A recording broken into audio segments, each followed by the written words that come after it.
Civil സർവീസിലും ആയാലും cricket ആയാലും നമ്മൾ ടാലൻറ്റ് ഒരു സച്ചിൻ തെണ്ടുൽക്കർ ഒരു നല്ല ടാലൻറ്റഡ് ബാറ്റ്സ്മാനാണ്. സഞ്ജു സാംസൺ ടാലൻറ്റഡ് ബാറ്റ്സ്മാനാണ്. സഞ്ജു സാംസണും സച്ചിൻ തെണ്ടുൽക്കർ പോലെയുള്ള ഒത്തിരി കുട്ടികൾ വേറെ അവരുടെ നമ്മൾ ഒരു കേൾക്കുമ്പോൾ ഇപ്പോൾ കേരളത്തിൽ കേൾക്കുമ്പോൾ സഞ്ജു മാത്രമേ ഉള്ളൂ. എല്ലാ സ്ഥലത്തിലും ഇപ്പോൾ ക്രിക്കറ്റ് ആളുകൾ കളിക്കുന്നുണ്ട്. എന്തുകൊണ്ട് സഞ്ജു പോലെയുള്ള ആളുകൾ തിരിച്ചു പറഞ്ഞില്ല? അതിന് എൻ്റെ അഭിപ്രായം വേറെയാണ്. ഒന്നാമത്തെ ഇയാളുടെ ഒരു ക്രിക്കറ്റ് ഇഷ്ടപ്പെട്ടണമെന്ന് ഒന്ന്.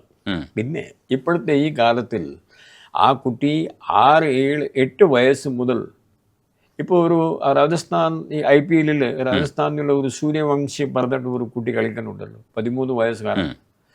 ആ സെഞ്ചുറി അടിച്ചു, നമ്മളെല്ലാം വളരെ ഹാപ്പിയാണ്.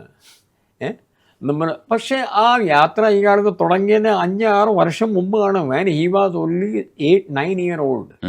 അന്നേ മുതൽ ഇയാൾ രാവിലെ ഏതോ ഒരു ഗ്രാമത്തിലാണ് താമസിക്കുന്നത് ബീഹാറിൽ നിന്ന്. മറ്റേ ട്രെയിനിങ് ചെയ്യാൻ പോകുമ്പോൾ രാവിലെ 2 മണിക്കൂറുള്ള ബസ് പിടിച്ചിട്ട് പോകണം. അമ്മ എഴുന്നേറ്റണം. ദിവസേന ഇയാളുടെ ആഹാരം അമ്മ ഉണ്ടാക്കി തരണം. 2 മണിക്ക് ഇയാൾ പോകണം. അച്ഛന് കൂടെ പോകണം. വെറുതെ ഒരു കട ഉണ്ട്, അത് കട വേറെ നമ്മുടെ ഇയാളത് വേറെ ഒരു മകനുണ്ട്. ആ മകൻ വന്നു നിങ്ങൾ നോക്കിക്കും. ഇയാൾ 8-9 വയസ്സ് മുതൽ ഈ 14 വയസ്സ് വരെ കഴിഞ്ഞ 4-5 വർഷമായിട്ട് ഇങ്ങനെ അവിടെ പോയി. അതോ പിന്നെ ഒരു കോച്ചിൻ്റെ ഏർപ്പാട് ചെയ്തു. അവർക്ക് കയ്യിൽ പൈസ ഇല്ല, എങ്ങനെയെങ്കിലും കോച്ച് ഏർപ്പാട് ചെയ്തു. അപ്പോൾ കോച്ചിൻ്റെ ഇയാളുടെ ടാലൻ്റ് എന്ന കാര്യം ഓക്കെ. പക്ഷെ ടാലൻ്റ് ഉണ്ടായിട്ടും കുറേ ആളുകൾ ഈ ആളിന് വേണ്ടി നമ്മൾ പാടുപെടുന്നുണ്ട്. അമ്മ പാടുപെടുന്നുണ്ട്. അച്ഛൻ്റെ ജോലി കളഞ്ഞു. അതിനു വേണ്ടി ഈ ആളിന് കൂടെ ആരും നടക്കണ്ടേ? Somebody has to take him to another city. അവിടെ പ്രാക്ടീസ് ചെയ്യുമ്പോൾ വെറുതെ ഇരിക്കണം, കിറ്റ് വാങ്ങി കൊടുക്കണം. അപ്പോൾ there are lot of people who are helping that talented boy. വെറും ഒരു ടാലൻ്റ് ആയാലും ഒന്നും ആവാൻ പോകുന്നൊന്നുമില്ല. I am telling you. അതുപോലെ കാര്യമാണ് സിവിൽ സർവീസിൻ്റെ ഒരു ഇൻ്റലിജൻസോ ടാലൻറ്റിൻ്റെ യാതൊരു കാര്യമില്ല. ഇവിടെയാണ് ഹാർഡ് വർക്ക്. അതും 1-2 വർഷത്തിൻ്റെ കണ്ടിന്യൂസ് ഹാർഡ് വർക്കും പിന്നെ ചോദിക്കുകയാണ് എന്താണെന്ന്, അതാണ് പഠിക്കേണ്ടത്. അവിടെ ഒരു സിലബസ് ഉണ്ട്. ആ സിലബസ് നന്നായിട്ട് നമ്മൾ എങ്ങനെ പഠിക്കുന്നു എന്നാണ് അതിൻ്റെയാണ് സെലക്ഷൻ. അവിടെ നിന്ന് ഇൻ്റലിജൻസിൻ്റെ കാര്യമൊന്നുമില്ല, ടാലൻറ്റിൻ്റെ ഒരു കാര്യമൊന്നുമില്ല. എന്തു ടാലൻറ്റ്? അപ്പോൾ who will write better will pass. ഞങ്ങളും കണ്ടിട്ടുണ്ട്. ഞങ്ങളെക്കാൾ കൂടുതൽ സ്മാർട്ടായ ആള്, നമ്മുടെ സ്മാർട്ട് തങ്ങൾ പറഞ്ഞ പോലെ ഈസ് വെരി ടാലൻറ്റഡ്. ഇയാൾ പെട്ടെന്ന് പോകുമ്പോൾ 1 മണിക്കൂറിലോ ഒക്കെ എല്ലാം എഴുതി പുറത്ത് പോകും. ഇയാളെ എപ്പോഴും ഫസ്റ്റ് ക്ലാസ് പറയുന്നുണ്ട്. നമ്മുടെ കേൾക്കാറില്ലേ? UPSC നടക്കില്ല. UPSC ചോദിച്ച മറുപടി നിങ്ങൾ കറക്റ്റായിട്ട് അത്രയും 20 ശബ്ദത്തിനേക്കാൾ കൂടുതൽ ഉണ്ടാക്കാൻ പാടില്ല. 20 വാക്കുകളിൽ മൊത്തം എല്ലാം ക്വസ്റ്റ്യൻസിൻ്റെ മറുപടി തന്നോ ഇല്ലയോ എന്ന് കാണാൻ നിങ്ങളുടെ നിങ്ങളുടെ ഭാഷ നന്നായിരുന്നു, പറഞ്ഞ കാര്യങ്ങൾ കറക്റ്റായിട്ട് പറഞ്ഞാണെങ്കിൽ പിന്നെ ഇൻ്റർവ്യൂ ഉണ്ട്, അവിടെ ചോദിച്ച മറുപടി കറക്റ്റായിട്ട് പറഞ്ഞിട്ട് മാർക്സ് കിട്ടുകയുള്ളൂ. ഇവിടെ ടാലൻറ്റ് ഇത് ഹാർഡ് വർക്ക്. അവർ പറയാനുണ്ട് ഹാർഡ് വർക്ക് ബീറ്റ്സ് ടാലൻറ്റ്. ഇപ്പോൾ talent is been beaten by all.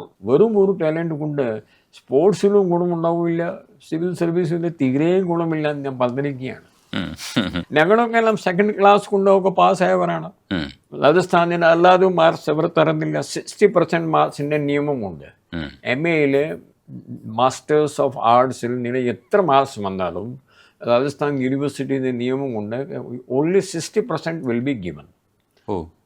അപ്പോൾ നിങ്ങൾക്ക് 60% വന്നാൽ നിങ്ങൾക്ക് 100% വന്നു, നിങ്ങൾ അത് തന്നെത്താന്ന് കരുതിയാൽ മതി. We will not give you marks. അപ്പോൾ 60% മാർക്സ് എനിക്ക് വന്നിട്ടുണ്ട്. I am a gold medallist. അപ്പോൾ I know I have work very hard, but my marks are 60%. പക്ഷേ ആ 60%ൻ്റെ കാര്യം ഇവിടെ പറഞ്ഞാൽ ഇവിടെ നാട്ടുകാരോട് ചിരിക്കുന്നേ ഉള്ളൂ. ഇവിടെ 99 താഴെ സംസ്ഥാനം പോലും ഇല്ലല്ലോ ഇവിടെ. സോ രാജസ്ഥാനിലെ സാക്ഷരത കുറവാണെങ്കിലും അവിടെ ക്വാളിറ്റി ഇനിയും ഉണ്ട്. പാസ്സാവുന്നവർക്ക് അങ്ങനെ ഒരു ക്വാളിറ്റി ഉണ്ടാവും. ഒരു ഒറ്റ ഉദാഹരണം പറയാം. ഹിസ്റ്ററിൻ്റെ രാജസ്ഥാനിലെ MA വേണ്ടി പഠിക്കുമ്പോൾ പിന്നെ എനിക്ക് UPSCയിലെ ഹിസ്റ്ററി പേപ്പർ പഠിക്കാനുള്ള ആവശ്യം ഉണ്ടായിട്ടില്ല. അത് ആ രീതിയിൽ വേണം ആ ലെവൽ നമ്മൾ ഇവിടെ വരെ കൊണ്ടുവരാം. അപ്പോൾ ടാലൻറ്റ് വന്നിട്ട് കാര്യമില്ല. You have to really work very hard. അത് സ്പോർട്സ് ആയാലും ഇല്ലെങ്കിൽ നമ്മുടെ സിവിൽ സർവീസ് ആയാലും, and that too for some years. ഇത് പെട്ടെന്ന് ഒരു സുപ്രഭാതത്തിൽ ഒന്നും കിട്ടില്ല, കിട്ടുമോ?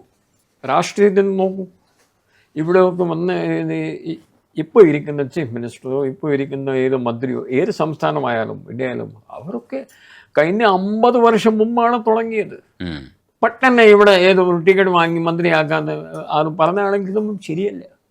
People are there for last 50 years 40 years. അവർ ചെറിയ ചെറിയ രീതിയിൽ ഇങ്ങനെ മുന്നോട്ട് പോയിക്കൊണ്ടിരിക്കുകയാണ്. IAS കിട്ടിയിട്ട് കേരളത്തിലേക്ക് വരുമ്പോൾ, ഈ കേരളത്തിലേക്ക് വന്നത് തന്നെ വലിയൊരു കഥയാണ്. തിരുവനന്തപുരം അറിയാതെ ചെന്നൈയിൽ പോയിട്ട് ഇറങ്ങിയിട്ട് തിരുവനന്തപുരത്തേക്ക് വന്നതൊക്കെ പറഞ്ഞു കേട്ടിട്ടുണ്ട്. അതുപോലെ കേരളത്തിൽ വന്ന് ജോയിൻ ചെയ്തതിന് ശേഷമാണ് കേരളത്തെക്കുറിച്ച് മനസ്സിലാക്കുകയും സ്നേഹിക്കുകയും ഞങ്ങൾ തിരിച്ച് സ്നേഹിക്കുകയും ഒക്കെ ചെയ്യുന്ന ഒരു അവസ്ഥയിലേക്ക് വന്നത്. പല ഡിപ്പാർട്ട്മെൻറ്റുകൾ നിന്നിട്ടുണ്ട്. ഇപ്പോൾ CBI ഉൾപ്പെടെയുള്ളവരിൽ ജോലി ചെയ്തിട്ടുണ്ട്. എവിടെ കൊണ്ട് നിർത്തിയാലും ജോലി ചെയ്യുമെന്ന് കാണിച്ചിട്ടുണ്ട്. ചിലപ്പോൾ 6 മാസമായിരിക്കും ജോലി ചെയ്തിട്ടുണ്ടാവും അവിടെയൊക്കെ. പക്ഷേ ജോലി ചെയ്ത എല്ലാ സ്ഥലങ്ങളിലും ഒരു കയ്യൊപ്പിടാൻ കഴിഞ്ഞു എന്നുള്ളത് ചെറിയ കാര്യമല്ല. അപ്പം അതൊരു ഹാർഡ് വർക്ക് തന്നെയാണ്. അപ്പോൾ പക്ഷേ ഈ ചിലയിടത്തൊക്കെ പോയിട്ട് ഇങ്ങനെ ഒരു നിയമം ഉണ്ടായിരുന്നോ, ഇല്ലെങ്കിൽ ഇങ്ങനെ ഒരു നിയമം ഉണ്ടല്ലേ, ഇത് ഇങ്ങനെ ഇംപ്ലിമെൻ്റ് ചെയ്യാമല്ലേ എന്ന് തോന്നുന്ന തരത്തിൽ പ്രവർത്തിക്കാൻ കഴിഞ്ഞു. സാർ പ്രത്യേകം സ്റ്റഡി ചെയ്യുന്നതല്ലല്ലോ, ഇംപ്ലിമെൻറ്റേഷൻ ലെവലിൽ ഹാർഡ് വർക്ക് ചെയ്യുക മാത്രമല്ലേ ചെയ്യുന്നുള്ളൂ. എങ്ങനെയാണ് അതിനെ കാണേണ്ടത്? ചില ആളുകൾ ചിലപ്പോൾ അത് നമ്മളത് ചെയ്യുമ്പോൾ അത് നാട്ടുകാരറിഞ്ഞു, അത് പത്രത്തിലൊക്കെ വന്നു, മലയാളം മനോരമക്കാർ ഒരു അവാർഡൊക്കെ തന്നു. പക്ഷേ ഇതെല്ലാം ഡിപ്പാർട്ട്മെൻറ്റിൽ ഞാൻ മാത്രം, പല ആളുകളുണ്ട് ഇതൊക്കെ ഇത് ചെയ്യാനും. ഒരു അനന്ത് കൃഷ്ണനുണ്ട്. അനന്ത് കൃഷ്ണൻ കേരളത്തിൽ കേരളത്തിലെ കമ്പ്യൂട്ടറൈസേഷൻ 100% കൊണ്ടുവന്നത് പുള്ളിയാണ്. പക്ഷെ പുള്ളി മിണ്ടാതെ ജോലി ചെയ്യും. അങ്ങനെയുണ്ട്. മിണ്ടാതെ ജോലി ചെയ്യുന്ന ആളുകളെയും പത്രക്കാരും പിന്നെ പ്രസ്സും മീഡിയ ശ്രദ്ധിക്കണമെന്നാണ് എൻ്റെ അഭിപ്രായം. പണ്ട് നമ്മുടെ KJ ജോസഫ് സാറൊക്കെ ഉണ്ടായിരുന്നു. എവിടെയെങ്കിലും ഒരു പ്രശ്നമുണ്ടായാലും ഒരു ലഹളമുണ്ടായാലും പിന്നെ അദ്ദേഹത്തിൻ്റെ സർക്കാർ പോസ്റ്റ് ചെയ്യുകയായിരുന്നു. അപ്പോൾ ഈ രീതിയിൽ സുകുമാരൻ നായർ സാറുണ്ട്, എൻ്റെ ഗുരുവായിട്ടാണ് ഞാൻ പറഞ്ഞത്. അപ്പോൾ ഞാൻ അദ്ദേഹത്തിൻ്റെ കീഴിൽ വന്നു. അപ്പോൾ കീഴിൽ വരുമ്പോൾ ഞാൻ നന്നായിട്ട് മലയാളം അറിഞ്ഞിരിക്കണം, ഞാൻ നന്നായിട്ട് യൂണിഫോം ധരിച്ചിരിക്കണം. അത് പുള്ളി he made it A point. അപ്പോൾ there are people, I mean, ഒത്തിരി ആളുകളുണ്ട്. അത് നിങ്ങൾ എന്നെ വിളിച്ചെന്ന് ഒരു നിമിത്തമായിട്ട് എന്നെ മാത്രം കാണുള്ളൂ. താങ്കൾക്ക് എൻ്റെ മുമ്പിൽ ഈ ഇങ്ങനെ ഉള്ള വേറെ ആളുകളും താങ്കൾക്ക് വിളിക്കാമായിരുന്നു എന്ന്. അപ്പോൾ ഒരു ദിവസത്തിൽ ഒരാൾക്ക് ഡിപ്പാർട്ട്മെൻറ്റ് മൊത്തം പെട്ടെന്ന് നന്നാക്കാൻ പറ്റുമെന്നൊന്നുമില്ല. അതിൻ്റെ മുമ്പിലുള്ള ആളുകളും കുറേ ആളുകളെ കാണും, അതിന് ശേഷവും കുറേ ആളുകളെ കാണും. അതുകൊണ്ടാണ്. അപ്പോൾ ഞാൻ 11 വർഷം മുമ്പായിരുന്നല്ലോ ട്രാൻസ്പോർട്ട് മിനിസ്റ്റർ. അത് 11 വർഷം ശേഷം ഞാൻ വന്ന ശേഷവും അവിടെ കുറേ ആളുകളൊക്കെ ട്രാൻസ്പോർട്ട് കമ്മീഷണറായിട്ട് ജോലി ചെയ്യുന്ന ആളുകളൊക്കെ അവരൊക്കെ തുടർന്നായിരിക്കും നല്ല രീതിയിൽ പ്രവർത്തിച്ചത് കൊണ്ടായിരിക്കാം ഇപ്പോൾ ആളുകളെല്ലാം 100% ഹെൽമെറ്റൊക്കെ വെക്കുന്നത്, സീറ്റ് ബെൽറ്റൊക്കെ വെക്കുന്നത്.